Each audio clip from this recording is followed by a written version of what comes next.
Interrogé, le nommé Mohamed Ali Saliou, quant à lui, déclarait que comme directeur de cabinet adjoint du président de la République, il avait une rémunération d'1,7 milliard. C'est vrai? 1 million. Sur son compte domicilié, pardon? Sur son compte domicilié à UGB et 80 millions de primes mensuelles, 100 et 400 millions que le président lui donnait avec le trésor public ainsi que des bonus pétroliers dont le montant variait entre 200 et 250 millions de francs CFA. Qu'il est propriétaire des locaux commerciaux situés à l'immeuble Les Parasoliers, d'une maison en Franceville, d'une maison à la Pointe-Denis, d'une maison au Cap Santa Clara, 3 maisons à Libreville, 2 appartements à l'immeuble des Arcades et l'immeuble Yves Rocher, 6 chantiers à Akanda, 2 mini-cités de 18 duplex, 4 duplex à côté du stade d'Angondje, un grand dépôt contenant 3 hangars et des bureaux, 3 terrains à Port-Gentil, 11 terrains à Kanda, 13 appartements et 3 terrains communs. S'il vous plaît. S'il vous plaît. 3 terrains communs avec son frère Osseni Ossa Abdoul et d'un terrain à Okala. Vous possédez également 16 véhicules, un bateau de plaisance, 6 jet skis et 4 squads. Vous êtes aussi propriétaire de plusieurs comptes bancaires au Gabon, notamment BGFI, crédité à hauteur de 500 millions. À la SCI Ndounou avec un dépôt à terme de 600 millions. À Orabank crédité à hauteur de 200 millions de francs CFA. À UGB crédité à 100 millions. À Ecobank contenant la somme de 100 millions. La SCI Ndou Ipso crédité d'environ 1,7 milliard. Le DAP d'environ 2 milliards et à l'étranger, particulièrement au Maroc, avec un compte crédité d'environ 2 milliards. Vous avouez également avoir connaissance de l'existence des cachets de signature du président de la République, et vous affirmiez lors de votre audition avoir vu utiliser dans votre résidence le cachet, et le nommé Kamusé Jordan et lui-même étaient des prénoms de Bongo Valentin Nouroudine dans la SCI Ingia. De toutes ces déclarations, lesquelles estimez-vous vraies et lesquelles estimez-vous pas vraies? Merci, Monsieur le Président, de me donner la parole. Je pense que lors de la lecture, il y a eu une petite erreur de lecture de votre part. Il s'agissait de 1,7 million et non 1,7 milliard. 1,7 million. Oui. Votre salaire. Et non 1,7 milliard. Je pense qu'il y a eu une erreur là de la lecture. Pour ce qui est des cachets, vous avez dit que l'ancien président les a utilisés dans ma résidence. Ce n'était pas dans ma résidence, mais plutôt dans la sienne. Dans la sienne. La résidence de l'ancien chef d'État. Oui. Je l'ai vu utiliser... Noureddine. Non, pas Noureddine. Valentin. Qui? Le chef d'État lui-même, je l'ai vu utiliser les au sein de sa résidence. Est-ce que cela posait problème si le chef d'État utilisait son cachet? Pas du tout, Monsieur le Président. C'est juste que lors de la lecture, j'ai cru comprendre que j'aurais déclaré que c'était dans ma résidence qu'il l'a utilisé. D'autres cachets? Et d'autres personnes utilisaient ce cachet à votre connaissance? Monsieur le Président, à ce que je sache, non. Mais il existait bel et bien des cachets signatures. Il y en avait 3 qu'il gardait dans une mallette chez lui à la maison. Cette mallette n'est jamais arrivée au bureau de la présidence de la République. Vous êtes propriétaire des locaux commerciaux situés à l'immeuble Les Parasoliers? C'est bien ça, Monsieur le Président. D'une maison en Franceville? C'est bien ça, Monsieur. Pour tout le reste, c'est bien ça. C'est véridique. Oui.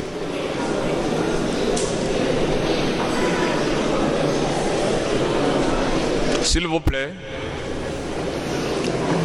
La Cour aurait trouvé normal peut-être que vous ayez tous ces biens avec un salaire d'1 milliard 700. Mais vous-même, vous nous dites que vous perceviez plutôt un salaire d'1 million 700 en tant que directeur de cabinet adjoint du président de la République. Monsieur le Président, au total, oui. Ça faisait 81,7 millions. Monsieur Pardon? Au total, il s'agit de 81,7 millions mensuels, Monsieur le Président. Votre salaire officiel, ma rémunération, directeur de cabinet du président de la République, s'élevait à combien? 1,7 million. Plus les 80 que le président m'avait attribués par l'entremise de M. Franck Yann Koubdié. Donc, Monsieur le Président,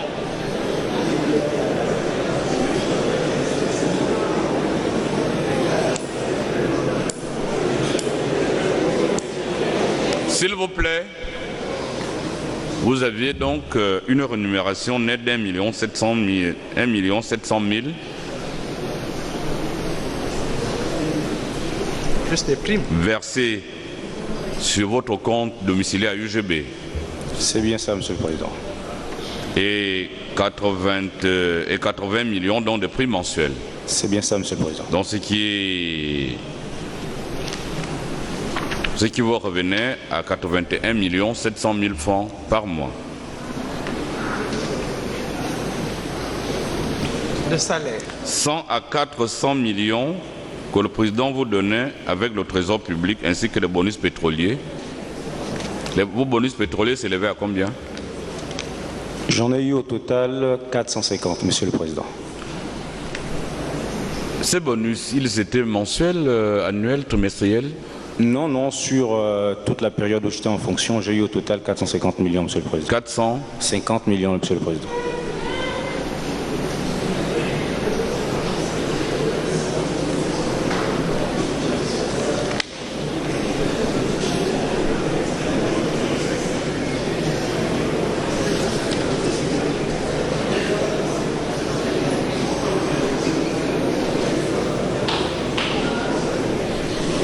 Donc inutile de revenir donc sur les autres biens que nous avons cités.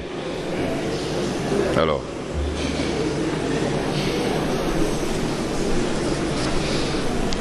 avec un salaire mensuel de 81 millions,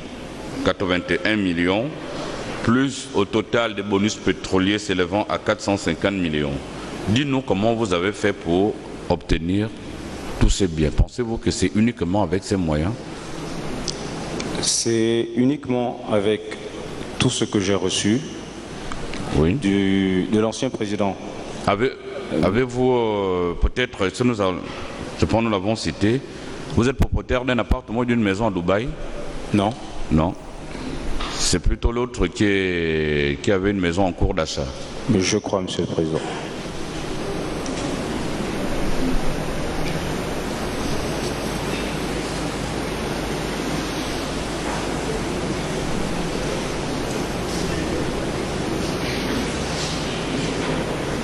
Vous êtes resté en fonction pendant combien de temps? Pratiquement 4 ans, Monsieur le Président. 4 ans? Pratiquement, oui, Monsieur le Président. Oui. Après avoir passé 1 année ou 2 ans comme directeur administratif et financier au Conseil national de l'électricité. Après mes 2 ans de CE, oui, en effet, j'ai fait 2 ans, pratiquement 2 ans aussi au sein du Conseil national.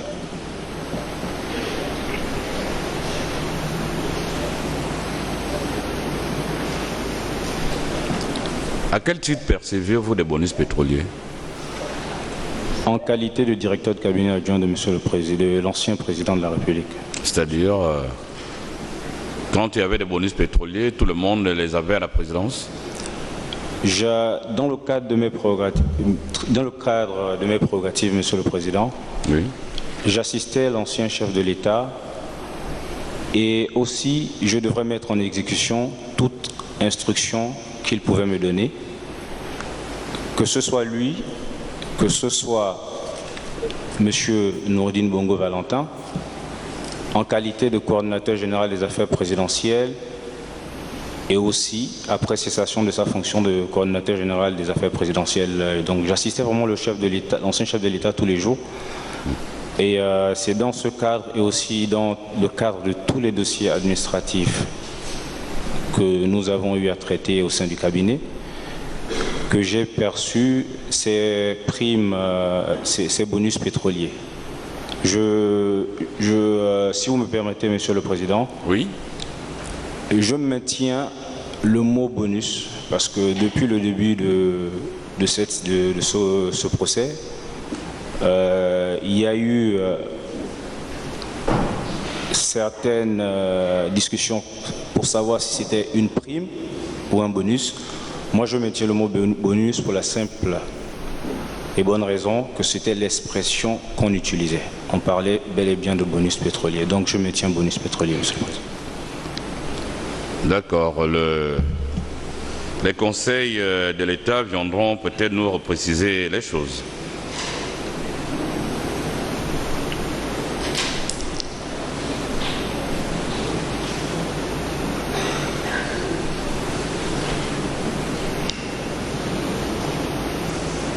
Maître Mutsinga. Oui, Monsieur le Président.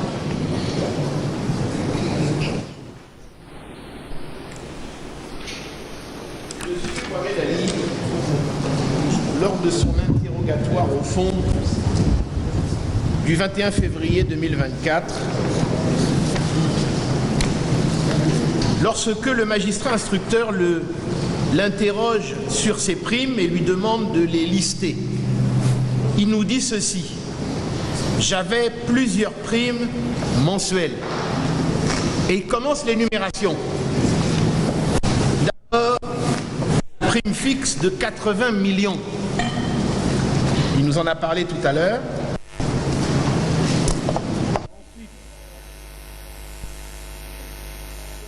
Et 450 millions tous les mois.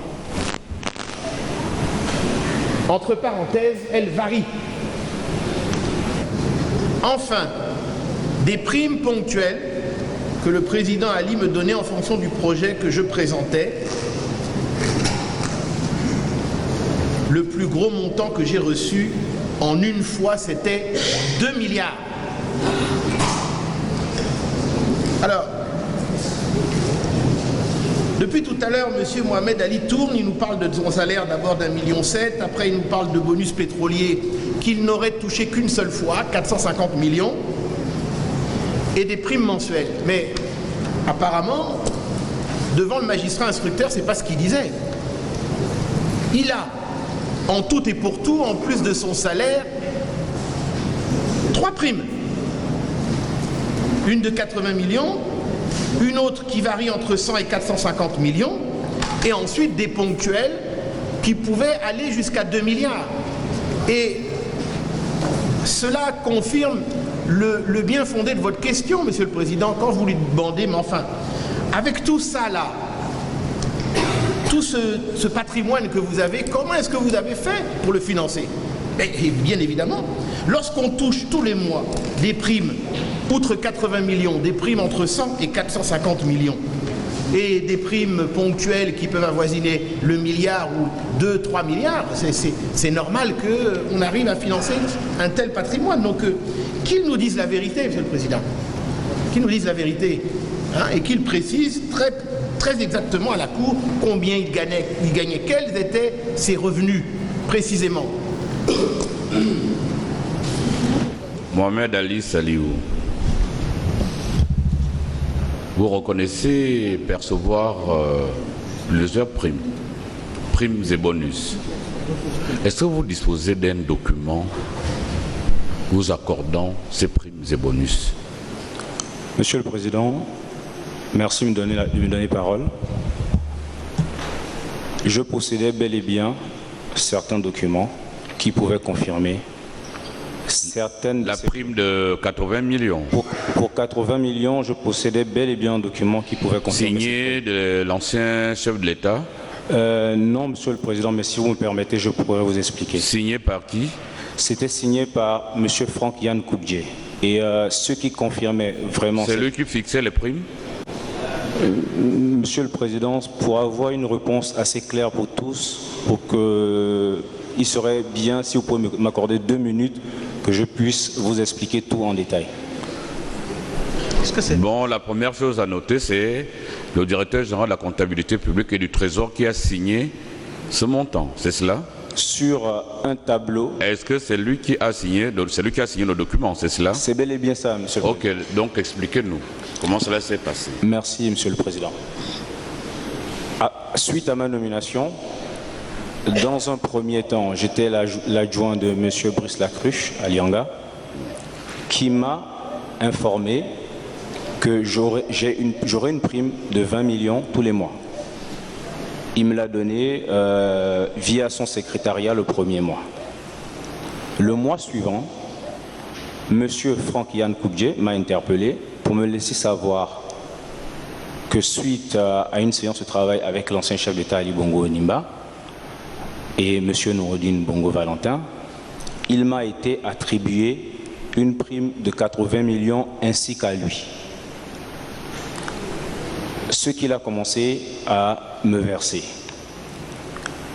Et le document dont je parle, Monsieur le Président, c'est bien après quand l'ancien président Ali Bongo Ondimba m'a dit qu'il avait besoin du récapitulatif des primes qu'il accordait aux uns et aux autres.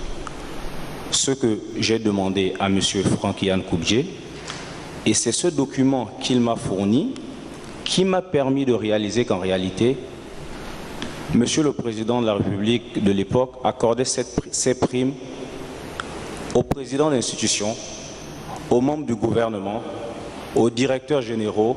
Donc, pouvez-nous citer les noms, s'il vous plaît? Non. À tout le monde? Tout le monde, Monsieur le Président.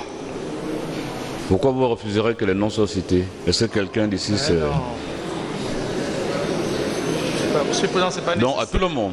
À tout le monde, et je tiens à préciser, Monsieur le Président, il y avait des montants beaucoup plus élevés que le mien dans ce tableau. Veuillez nous les donner. La Cour vous l'autorise. Les montants? Oui. Et à qui on les donnait? C'est la Cour qui vous donne l'autorisation, allez-y. Non, Monsieur le Président, est-ce que c'est nécessaire? C'est pas nécessaire. Donnez les montants. Merci, Monsieur le Président. Oui. Du tableau que j'ai reçu, pour que ce soit clair déjà, un seul nom ne figurait pas sur le tableau, mais Yann Koubdje m'a bel et bien confirmé qu'il percevait aussi cette prime, mais il ne pouvait pas le mettre sur le tableau. Il s'agit de Noureddine Bongo Valentin. Il y a une fraction qui est enlevée. Il faut que le commun des Gabonais ici comprenne que ces intéressements ne portent pas sur les droits, mais sur les pénalités. Les 400 millions, Les 400 millions, les 400 millions, les 400 millions, ce n'était pas 400 millions, c'est 350 millions à Salah. Oui, également. 400 millions, c'était le dossier Perenco qui n'est pas là. Donc, oui, je mets ça de côté. Il y a eu également un redressement fiscal ou une convention, une transaction conclue avec Perenco. Oui, elle était à 22 milliards. On a arrêté à 20 milliards. Sans déduction de remboursement de crédit, oui, de TVA. Voilà. Oui. Donc, sur Assala, M. Otandoumba Gabin a reçu, au titre des intéressements, comme le prévoit la loi, du moins le texte, 350 millions. M. Pascal Ogowe Sifon, chef de mission sur le dossier Assala, a perçu 250 millions. Monsieur Essingon Joseph Lapensé, vérificateur, 150 millions. Monsieur Pamelo Mba Akouré, vérificateur, 150 millions. Monsieur Gislain Otsobi, vérificateur, 100 millions. Monsieur Ndoum, son nom m'échappe, il a également reçu 150 millions. Permettez, monsieur, je compte au bout des doigts. Je vous prie, allez-y, monsieur Ota. Monsieur Ota, chiffon. Vous pouvez reprendre pour que l'on sache comment cela se passait. Ça fait 6 personnes. Oui. Il y avait qui d'autre comme vérificateur? Il y avait Paul Abesolo, numéro 2, vérificateur, 150 millions. Monsieur Constant Mungungu, vérificateur, 150 millions.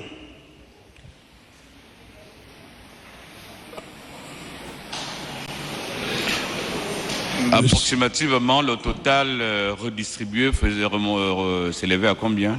Le total redistribué porte environ 10% des 35% prévus par les textes. Donc, en termes clairs, vous qui étiez directeur général, le montant était de combien? Les 10% représentaient quel montant, autrement dit? Les 10% ça représentait à peu près 1 milliard et poussière.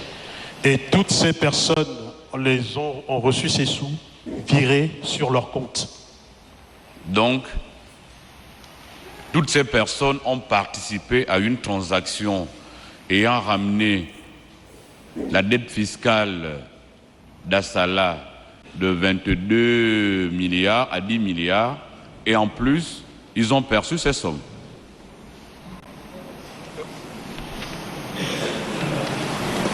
C'est cela, monsieur Ota? Oui. C'est cela. Ok, bonjour à tous, j'espère que vous portez bien. Donc, vraiment, ça fait vraiment mal au cœur et c'est regrettable. Je crois que de toute façon, les Gabonais savaient déjà que les choses étaient mal gérées. Ils savaient déjà le mal du Gabon, les détournements et corruption. Ok. Ce que je peux dire seulement, premièrement d'abord, c'est on bénit Dieu pour ce qui se passe. Même si c'est souvent les 1% ou 2-3%, mais on bénit Dieu parce que ce que Dieu a d'abord fait, si ça ne se faisait pas, je crois qu'on ne devait même pas avoir ce qui se passe là. Ceux qui parlent maintenant sur les réseaux sociaux, les anciens ministres, ils ne devaient même pas venir parler de certaines choses.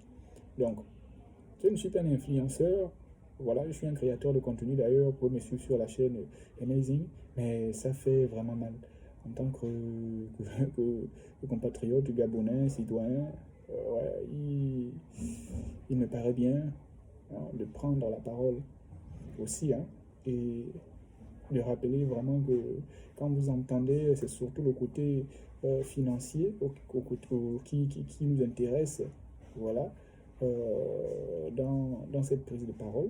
Quand on entend des milliards qui ont été dispatchés ici et là, ça me fait vraiment penser, si je peux citer certains faits dans notre pays, vous pensez aux mamans de la main-d'œuvre non permanente, qui travaillent dans les prêts primaires depuis longtemps. Elles sont payées sous bon de caisse. Elles travaillent, elles font des disciplines difficiles, elles font des tours au service au service social pour essayer de régulariser les papiers et tout pour avoir combien? La plupart du temps 128 000. Voilà, je le dis parce que ma propre mère y est. Elle y est donc pour apercevoir 100 et quelques mille. Alors il y a des personnes, dont la cupidité a pris. Je crois que ça sera une leçon pour les personnes qui vont diriger les prochaines personnes cupides. Il y a des gens qui se battent pour faire les papiers pour avoir juste 100 000, les tables miettes. Elles souffrent, ces mamans qui travaillent au jardin pour l'éducation de la nation. Mais devenant permanente, elles tournent dans tout le Gabon comme ça pour essayer de faire les papiers juste pour être payées, pour recevoir la retraite, il y a des personnes qui reçoivent 100 millions par mois. C'est un niveau de cupidité. Et je dis bien, je bénis le Seigneur Jésus-Christ. lui qui est l'auteur de toutes choses et qui dépouille, voilà, qui met clairement les choses, voilà, quand il le faut. Je vais utiliser des termes comme ça. Quand il le faut, voilà, ça arrive. Mais voilà, vous voyez bien, c'est pas seulement les femmes de la main devenue permanente. Je vais citer par exemple, je pense aux mamans, on va dire quoi, je pense aussi à certains, voilà, comme les enseignants, certaines personnes comme les enseignants, nos enseignants du primaire, depuis le primaire, quand on paye 200 000, certains sont dans les villages reculés. Ils sont dans les villages reculés. Ils touchent quoi? Des miettes. Ils n'ont même pas de logement. Ils travaillent durement. Il n'y a pas de véhicule là où ils sont. Le courant, parfois, c'est compliqué. C'est difficile. C'est-à-dire, même leur santé, ça ne va pas là où ils sont, ces enseignants. Ils travaillent dur. Okay, en mémoire de mon enseignant du pré-primaire, M. Edouard, dont l'école, vraiment l'enseignement pour lui est un sacerdoce. On se souvient de ces personnes-là, ces personnes qui éduquent la nation, on les donne quoi? Des miettes. Et il y a des personnes qui se partagent, voilà, depuis l'époque du président, Feu Omar Bongo Ondimba, qui se partagent l'argent. Je dis encore, je bénis encore Dieu qui fait ces choses aujourd'hui. Les enseignants la souffrent. Ils ont quoi? Ils sont reculés dans les villages. Il n'y a rien là-bas. On ne donne rien. On dit qu'il n'y a pas de l'argent, on ne peut pas les payer certaines primes. Il y a certains qui se prennent des primes de 2 milliards. Pour quel travail? On ne sait. Il y a des personnes encore, comme les professeurs d'université, personnes qui enseignent. Comment est-ce qu'ils vont enseigner en joie? Pourquoi ils ne vont pas fuir, aller essayer d'enseigner à l'étranger quand on les donne des miettes? Les 2 millions ou les 5 millions, là, ce sont des professeurs d'université que vous avez donné ça pour qu'ils valorisent l'enseignement et qu'ils soient contents d'enseigner chez eux. Mais regardez comment les professeurs d'université souffrent. Voilà, pour avoir de l'argent, ils sont obligés d'enseigner dans plusieurs endroits à la fois. Comment quelqu'un va être concentré, ok, à faire son travail s'il enseigne, n'a même pas de l'argent, de quoi se faire? Il faut penser aux collaborateurs. Les enseignants, les professeurs sont des collaborateurs de l'administration. Il faut donc penser à leur bien-être. Plan financier d'abord, mais qu'est-ce qu'ils reçoivent? Ces personnes travaillent dur, les professeurs d'université. Quand j'entends ces montants de 2 milliards, ok, de toutes les personnes du gouvernement, voilà, qui ont reçu à cette époque-là, et les personnes qui se partagent cet argent, c'est difficile. Pensons encore à d'autres personnes, comme les Gabonais qui meurent et qui mouraient vraiment pour le cause de mauvaises infrastructures construites, bien sûr, des infrastructures de santé. Ok, il y a des médicaments qu'il n'y avait pas, des infrastructures mal construites, toujours tout en bas, et puis béton en gauche. Il n'y a pas des outils technologiques développés dans les hôpitaux, des médicaments, il n'y en a pas, des dotations, toujours des subventions. Il y a des personnes qui se partageaient par jour 200 millions, par mois 200 millions. Et par jour, il y a d'autres qui prenaient même parfois sûrement les 30 millions à 50. Donc vous voyez un peu où la cupidité va. Que la justice fasse son travail. Si la justice ne fait pas son travail, Dieu fera son travail. Comme il a commencé au Gabon, il va terminer. Donc, bénis le Seigneur je rends gloire à Dieu. Voilà, lui qui a créé le ciel et la terre pour ça, pour ces choses qui se passent. Donc, bénis le Seigneur pour notre président également. Pensons encore à d'autres personnes, à ces jeunes, aux jeunes Gabonais qui sont au chômage. C'est vrai que je suis beaucoup plus mentalité entrepreneur, mais quand j'y pense, ils sont au chômage, ceux qui voulaient entrer dans la fonction publique, parce qu'il n'y en a plus assez d'argent pour les payer. En réalité, la fonction publique gère quoi? La fonction publique ne crée pas, la fonction publique gère. Donc, tout cet argent que les personnes percevaient, 200 millions, 1 milliard l'année, pouvaient financer au salaire de peut-être 50 000 jeunes. Nous ne sommes que 2 millions. Combien de jeunes? Voilà, il n'y a même pas 60 000 jeunes Gabonais qui travaillent. Ça pouvait couvrir la masse monétaire des salariés, des nouveaux Gabonais qui doivent aller aussi gérer le pays à leur place. Tout le monde pouvait travailler là, pouvait être à la fonction publique avec ce genre de scandale financier. Donc voilà un peu ces jeunes qui sont jeunes qui ont fait des études pour l'administration de la fonction publique, parce que les études de ce type au Gabon sont pour les personnes qui vont gérer l'administration. Mais aujourd'hui, c'est clos. Le discours d'aujourd'hui, c'est l'entrepreneuriat. Ok, c'est la nouvelle vision du président et on est d'accord avec, mais regardez, avec ces montants. Et je crois que ça c'est possible encore, parce que la fonction publique, la seule chose qui fait le chômage, c'est le fait que les gens n'ont pas assez d'argent pour... Oh, les professeurs, on n'a pas besoin de professeurs français, il y a assez d'argent avec voilà, ces scandales-là pour le faire. Donc, je me dis un peu, rien que cette souffrance, ils ont mis beaucoup de personnes au chômage. Ces personnes, il y a beaucoup qui sont mortes, qui n'ont pas touché leur argent. Ok? Donc, on va regarder, pensons aussi aux entrepreneurs. Les entrepreneurs ont souffert le système qui était entretenu. C'était voilà le système de l'administration. Les entrepreneurs vont se lever comment? Aujourd'hui, on discute avec nos frères, voilà, en étranger, ils ont pris le marché, ils ont pris les marchés, ce sont eux qui maîtrisent tout. Mais le système même, le fait qu'on se partage 200 milliards, le système financier, l'entrepreneuriat, les subventions, il n'y a rien. C'est aujourd'hui qu'on pense à 20 milliards avec la Banque gabonaise d'entrepreneuriat. C'est une grâce, ok, mais regardez ce qui se passe, ce qui s'est passé. Il y a tous ceux-là qui sont morts. Nous sommes tous morts de l'entrepreneuriat à cause de ces actes passés-là, ces actes répréhensibles. Que la loi pèse sur eux. Pensons aussi à d'autres personnes. Ok, l'électricité au Gabon qui n'a jamais été résolue avec voilà, la technologie qui est aussi avancée au Gabon, dans le monde entier au XXIe siècle.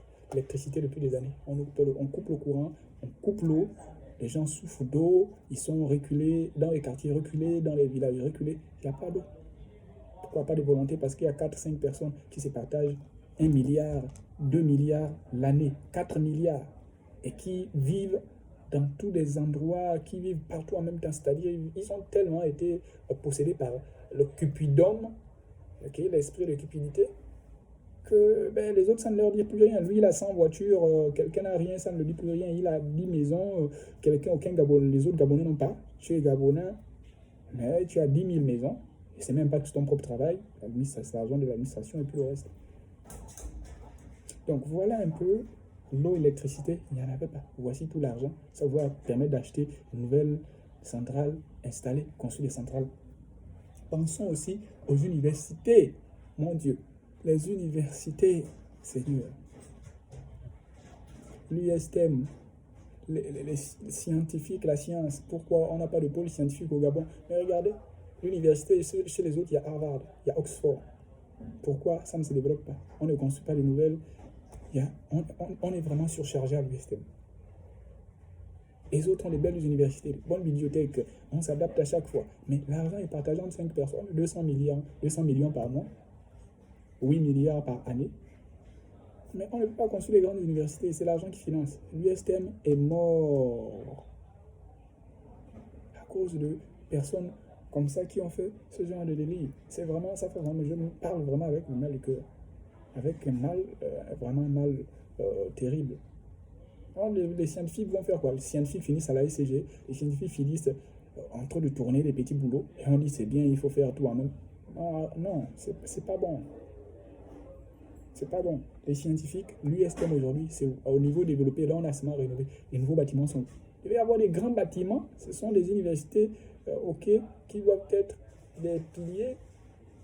Après, parce que ça doit être développé, il faut des immeubles, il faut avancer la technologie, il faut mettre des beaux laboratoires. Ça qui crée de la jugeote des étudiants. Commence à faire des recherches, ne pense plus aller dehors, parce que là-bas, les universités sont vraiment des belles universités, c'est attractif. Non, regardez l'UOB, mon Dieu. Je suis allé tourner à l'UOB, je regarde, ah Seigneur, on est là, les bâtiments, ça pourrit là-bas. Regardez vous-même. Je ne suis pas un influenceur. Il faut parler, regarde ce qui s'est fait. J'aime bien entrer dans l'histoire aussi de mon pays avec ces choses. Regardons. Avec ce genre de discours pour dire j'avais aussi fait part de quelque chose. C'est compliqué, non. Regardez, pensons à nos frères là. Nos frères qui sont entrés à l'armée. C'est vrai, aujourd'hui on parle du mindset, il faut avoir un mindset et résister, pouvoir, mais ils avaient des esprits faibles, ils sont allés à l'armée parce que leurs projets sont morts. On les a présentés qu'il n'y a plus. Mais l'argent, là, pouvait financer, les permettre soit de continuer leurs études, voilà, avec la bourse, parce qu'on dit, ah, voilà, l'ANB, je ne peux pas vous envoyer, ou encore, ils pouvaient simplement entrer à la ministre, dans la fonction publique avec cet argent qui était capable de les financer. Même au SMIG, le Gabonais, quand il n'a rien, il veut seulement le SMIG. Il veut seulement le SMIG, même quand il n'a rien, en fait. Quand il n'a rien, c'est le SMIC. Avec tous ces diplômes, il laisse. OK? Donc, pensons également, je vais citer aux Gabonais qui sont obligés de faire des boulots où on les traite comme des esclaves. L'esclavage. Oui, c'est cela. C'est cela. Je vais mettre certaines vidéos. Nous, on a là la démocratie. OK, il y a du travail et tout là. Vous savez ce qui est le travail et la démocratie là-bas? Comment c'est difficile? Moi, je l'appelle ça de l'esclavage. Le travail est non seulement rude, mais c'est aussi psychologique. Parce que quand vous travaillez avec certaines personnes, OK, voilà, certaines nationalités, hein, c'est difficile. Comment on vous traite là-bas si vous devez être les soumis? Les Gabonais ne durent même pas là-bas, certains. Si moi j'ai mis assez quelques mois, 2 mois, c'est parce que tu joues, tu es courtois, tu essayes de suivre les plans. Les boulots qu'il faut faire là-bas, pensez que ce sont les boulots des personnes. Mais non, tu reviens, tu as mal au dos, tu reviens 2 mois après, c'est un mal de dos. On fait ce genre de boulot pourquoi? On a été enseigné. On a quitté l'école. Moi, j'ai fait mon diplôme commerce international. Tu vas déposer à la douane, oh, c'est fermé. Tu vas déposer c'est fermé. On dépose un bureau d'administration, c'est fermé. C'est pourquoi j'ai profité à dire aux Gabonais, mentalité entrepreneuriale. Moi, je n'ai jamais aimé la fonction publique, mais même nous donner les financements. Même nous aider. Pourquoi il dit encore, béni le président qu'on a, que Dieu continue à le garder, donner la vie. C'est où? Donc, les Gabonais font des boulots difficiles. Je vais vous montrer, je tente de cirer le sol, non, soulever des briques, le vent, soulever des barres, les fer difficiles, vous grimpez des immeubles. Certains sont là, hein. On parle comme si, il y a des papas, on les parle comme si, voilà quoi. C'était des enfants, donc tu es là, tu regardes, tu dis au Gabonais. Quand tu demandes l'autre, il va te dire, oui, j'étais comme ça, j'ai le diplôme là, mais je n'ai pas pu aller là-bas. Je suis. Mais quand on regarde les montants qui sont partagés, 200 millions par mois, 8 milliards à 10 milliards, combien de personnes, combien de ministres? J'espère seulement que vraiment, ces ministres-là, vous vous répentez de vous-même, de vos œuvres, devant Dieu et devant les hommes. C'est le temps de vous repentir. Si c'est moi-même, je suis ministre, où j'étais celui qui a vraiment acquis tous ces biens-là, je rends. Faites comme cet homme-là qui avait rendu les biens dans la Bible. OK? Cet homme qui avait rendu ses biens, il avait pillé dans la Bible. J'ai oublié le nom. Donc, rendez les biens que vous avez pillés. Vous rendez. On est déjà là au moment où vous voulez encore garder quoi. Mais ce n'est pas bon, ce qui a été fait. OK. Donc, vous voyez un peu toutes ces personnes-là. Regardez. On a d'autres problèmes, nous, Gabonais. Un Gabonais qui est né au Gabon, qui a vécu au Gabon, de 0 à... Et même ses papiers, regardez, on n'a pas encore. Quand tu tournes là pour aller faire des papiers seulement, tu tournes pour aller faire des papiers. Regardez depuis que je fais mes papiers pour avoir le CNI, modification. Il y a eu un problème de modification concernant l'acte de naissance. Tu pars au ministère de l'Intérieur, mais tu attends. Il n'y a pas que moi, il y a plus de combien de personnes, c'est le cas de plus de combien de Gabonais. Mais il y a des personnes qui, voilà, arrivent à avoir leurs papiers tranquillement. Ils ne sont pas Gabonais, d'origine. Voilà les papiers. Nous, qui sommes là, Gabonais d'origine, on est là. C'est-à-dire, on est là, on souffre, on tourne. Comme on a des beaux visages, on s'habille bien, on pense que ouais, ça va. Non, ça ne va pas. On se présente bien parce qu'on garde la paix du Seigneur, Dieu nous garde, oui. Mais c'est pas bon. Ministère de l'Intérieur, on a besoin qu'on traite nos cas de NIP, là, les modifications, certains qui avaient des actes de naissance qui veulent changer, voilà, parce que les actes de naissance n'étaient pas les bons actes de naissance. Maintenant, ils veulent qu'on mette leurs empreintes biométriques sur les actes de naissance reconnus par le tribunal. Depuis là, rien. On ne peut même pas bouger. Tu ne peux même pas répondre à une autre offre. Si tu es là, tu tournes. Tu es là, tu chômes. Ça, c'est le problème. On ne peut pas avoir les papiers tranquillement, mais il y a d'autres qui les ont. Voilà. plus facile. Donc, monsieur le ministre de l'Intérieur, s'il vous plaît, on a vraiment besoin, je profite. Si vous voyez cette vidéo, on a vraiment besoin que vous traitez nos dossiers au ministère de l'Intérieur. On a déposé nos actes de naissance depuis longtemps, voilà, parce que nos parents ont fait certaines erreurs sur les actes de naissance, mais là, nos empreintes biométriques ont été, voilà, mal établies sur les actes de naissance qui ne sont pas reconnus le tribunal. On allait demander des modifications, mais on n'a rien. Toi qui es gabonais, on te prend maintenant pour une personne qui n'est pas gabonais. Et puis, un étranger, il a des papiers simplement. Donc, c'est un peu tout ça. Les personnes, et pourtant, voilà. Oh, parce que parfois, on ne peut pas. On ne peut pas. Donc, c'est une parenthèse que j'ouvre, mais ça fait vraiment mal de voir que ce pays-là, voilà, il y a eu des personnes comme ça. J'espère que voilà, ces personnes vont pouvoir se remettre en question même. Si elles ne se mettent pas en question, ça leur regarde. Ça ne tient qu'à ces personnes-là. Donc, à cela ne tienne, voilà, moi je crois que le Gabon ira bien. C'est déjà une première étape de voir déjà ces choses-là faites, même si c'est pas totalement, mais Dieu est grand. C'est pas nous qui avons créé le ciel et la terre. Donc, on continue. Les personnes doivent payer. Ils doivent rendre tout. C'est bien de citer, mais ils doivent rendre tout. Tous les biens qu'on a cités là. Quand ils vont rendre là, les Gabonais mangent quoi dedans? Ils doivent remettre et que ça rende aux Gabonais, parce que même là, ça touche toujours. Après, ça va toucher jusqu'à certaines personnes. Ça ne descend pas jusqu'aux Gabonais qui souffrent, qui sont vraiment dans les coins reculés. Ça ne descend pas vers les professeurs, vers les maîtres qui sont, vers les enseignantes, vers les mains-d'œuvre non permanentes qui ont besoin. Donc, tout ce qu'on va saisir là, reprenez tous les biens. Laissez-leur seulement, en fait, ceux qui ont eu la fonction, qui ont travaillé, les laisser que les biens qu'ils ont eus lorsqu'ils travaillent à leur propre compte, tout le reste, retirez. Ça ne leur appartient pas. Donc, voilà un peu ma contribution. Je pense à tous les autres Gabonais qui sont voilà, dans des situations difficiles, qui ont été dans des situations difficiles et qui présumaient déjà que vraiment le Gabon corruption, voilà ce que ça donne aujourd'hui. 4 000 milliards, c'est carrément le budget alloué, de tout le gouvernement.